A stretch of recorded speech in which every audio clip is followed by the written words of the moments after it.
The most important thing you can possibly do for your finances and to get to financial freedom is to save a certain portion of your income. But that is far easier said than done. In fact, 40% of the UK find themselves trapped in a paycheck to paycheck cycle, and 62% of Americans do not have enough savings to cover 3 months of living expenses. Saving money is hard not only because of the cost of basic necessities that is increasing, but also because our desire for instant gratification often takes precedence over saving for the long term. So after trying to understand and figure out ways to save more money, both through personal experiences and by reading numerous research papers on the psychology of saving, I have put together some of my favorite evidence-based strategies that will help you save more money effortlessly. Number 1, realize that things have a happiness cap. There's a research paper titled, "If money doesn't make you happy, then you probably aren't spending it right." And this paper illustrates how there are some key principles you can follow when it comes to spending that will have a direct impact on your happiness levels. And once you realize that spending on things, i.e. material possessions, has a happiness cap, it will very likely change the way you think about spending and therefore mean you're able to save more just by virtue of this changed perception. For instance, over my late teens, early 20s, I spent a lot of money on tangible items and I'd accumulated so much stuff: clothing, stationery, accessories, gadgets. I just had so much things, and when I moved out, I only took about 20% of that stuff with me. The remaining, I either left behind in my family home or I sold it. And then when I moved again, about 20% of that 20% of the stuff came with me and I sold the rest. And now I own fewer things than I did 8 years ago, but I'm much happier. And I don't even remember what the other stuff was. In fact, I don't even realize what I don't have unless I go to my family home and I see something collecting dust in the loft and I think, oh, that was nice. I forgot I had that. But that's the thing, I forgot. These material possessions are separate from you and they largely remain distinct from your identity. You buy them, you use them, and then they become part of the background. Whereas the very first principle in the research paper suggests that one of the key ways to use money to buy happiness is to buy more experiences and fewer material goods. It explains that experiences are better than things because we adapt to things more quickly. So the stuff I used to own became unnoticed. I didn't feel any different without those items. But in contrast, your memory of seeing or going on that once-in-a-lifetime road trip with your friends from school, that will continue to provide happiness. And the second reason why experiences tend to be better than things when it comes to spending money on is that we are more likely to mentally revisit our experiences than we are to our things or to the day we bought something. So our minds have a tendency to think back to experiences, and when we recall an experience or a specific event, we don't just remember that event, we bring back the feelings and the connection we felt at the time as well. And so the study suggests that in part, our experiences are more centrally connected to our identities. Recognizing this and just being mindful of it every time you're on the cusp of buying something tangible or buying a material item that you don't necessarily need will give you more of a reason to stop yourself and think about either saving it or using it to spend on an experience, which will shape who you are. The second strategy is changing your narrative. A lot of why we find it difficult to save is because of delayed gratification.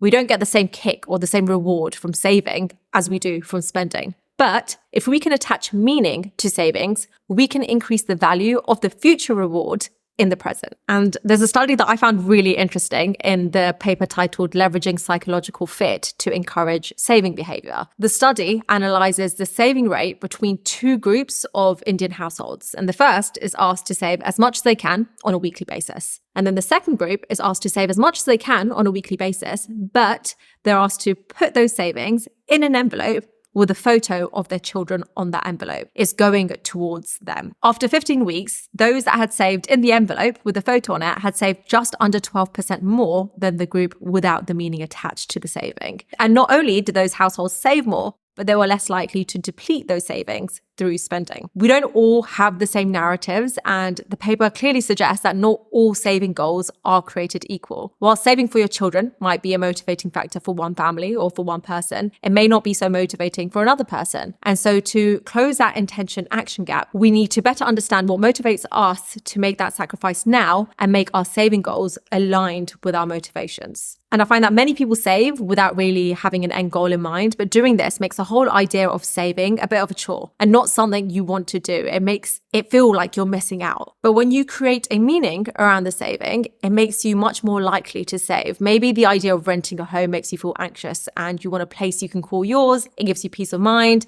sense of relief, then saving for a deposit for a house purchase might be the thing that drives you and all the emotional attachments that come with saving for that. Or maybe a big part of you wants to work for yourself and do your own thing instead of working for a company. Then maybe having a saving fund that gives you the ability to take a level of risk or pursue a side project and create a bigger meaning for your life might be a lot more enticing than just saving a larger emergency fund, let's say. When the whole point of money is to use it as a tool to create a life that you want, think about what you're saving for and create a meaning around it and use that whenever you're tempted to buy anything. It makes the idea of saving a lot easier. Strategy 3, turning saving into a habit. Whilst adding an emotional attachment to something can make saving easier, a surefire way to increase your saving is by having no emotional attachment to it whatsoever, and instead making it a system where the willpower needed is completely removed from the equation. So one way to do that, like I've said so many times on this channel, is by setting up a direct debit that automatically takes a portion of your paycheck as soon as you get paid into a savings account. That way you go about your monthly spending having already adjusted for the lower amount that you have available, and you don't even realize what you're missing out on because that money isn't even there to start with. Or another option is you could go for specific accounts that round up your spending to the nearest pound or the nearest dollar every time you spend, and then it saves and invests different. So